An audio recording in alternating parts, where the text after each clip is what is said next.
Good afternoon. On July 28th, 2024, there was a large party at Maplewood Park where hundreds of people were cooking out, enjoying the summer weather.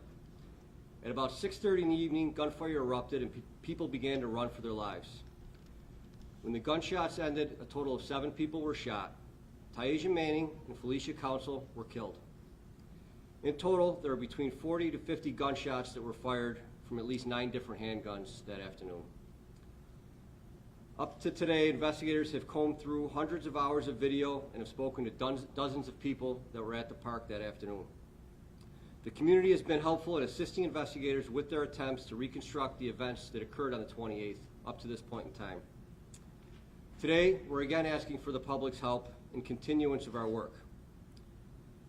20-year-old Niger Johnson is currently wanted for reckless endangerment in the first degree and criminal possession of a weapon in the second degree for being in the park on July 28th, armed with a handgun and shooting that handgun. To be clear, we are not alleging that any of the gunshots fired by Johnson struck any of the victims. Anybody with information on the whereabouts of Mr. Johnson, and Captain Bello will be releasing the flyer with the picture, are asked to call 428-9910 or call Crime Stoppers. Any information that leads to the arrest of Mr. Johnson, you may be eligible for a cash reward.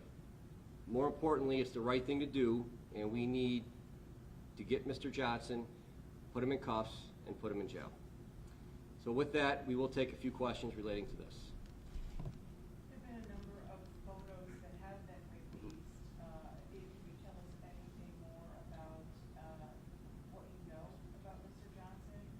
Yes, in total, like I had mentioned, there was 9 different guns that were fired. We've identified at least 16 people that were in the park that afternoon that were in fact armed with what appear to be handguns based upon video and photographs. Mr. Johnson, we believe has been ducking us up to this point. And we just need people that know Mr. Johnson, that know where he is. We need them to call us so we can get him where he belongs.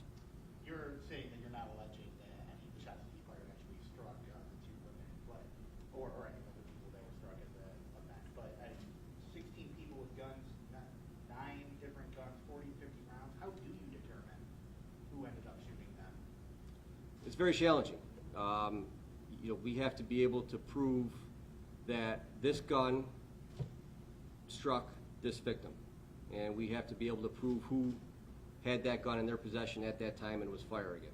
So when you're talking about this many guns, this many gunshots fired, it's obviously very challenging. But we're determined to do everything that we can to, number one, hold everybody responsible, but especially the individual or individuals that killed Felicia and Taisha. Have you been able to identify the variety of guns used?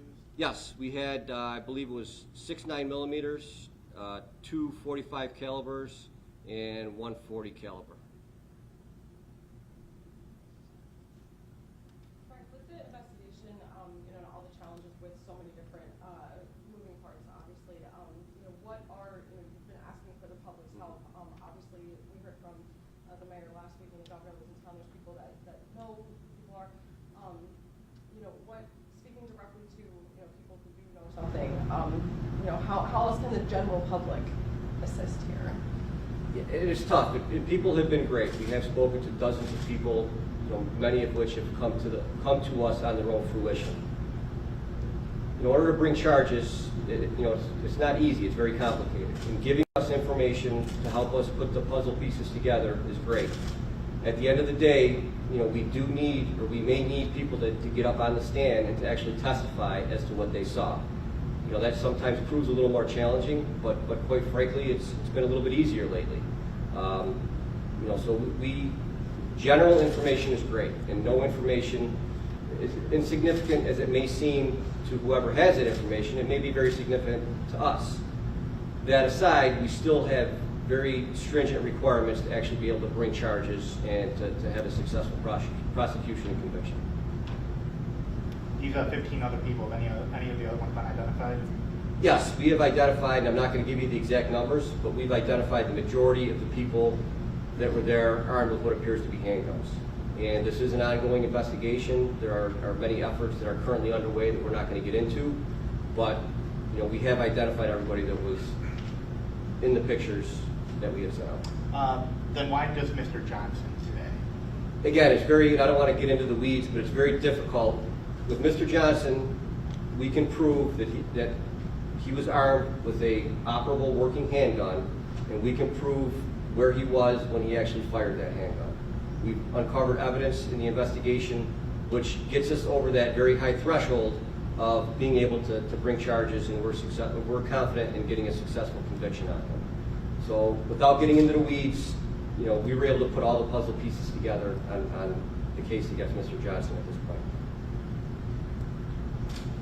One more quick, just in regards to the sheer volume of evidence as well too, just working with crime shoppers and the video, I guess, is there any indication just generally, I know not specifics, but how many, video pieces or just different elements you're working with? I mean, You know, excessive. the investigators have poured over hundreds of hours worth of video. You know, there was some city cameras in the park at the time, and we have, cell phone cameras and dash cam videos that were out there.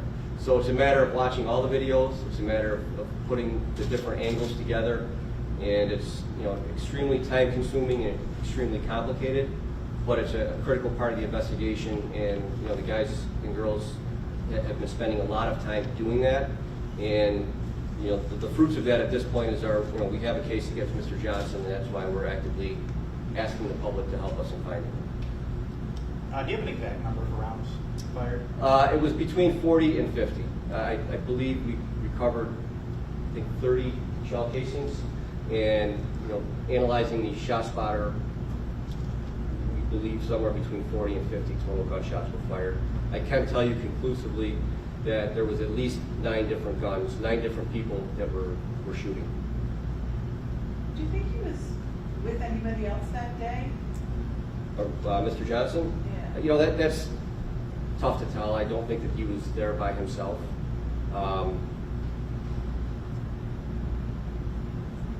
Yeah, that's all I'm going to say on that at this point. All right? Thank you. Thanks, Frank.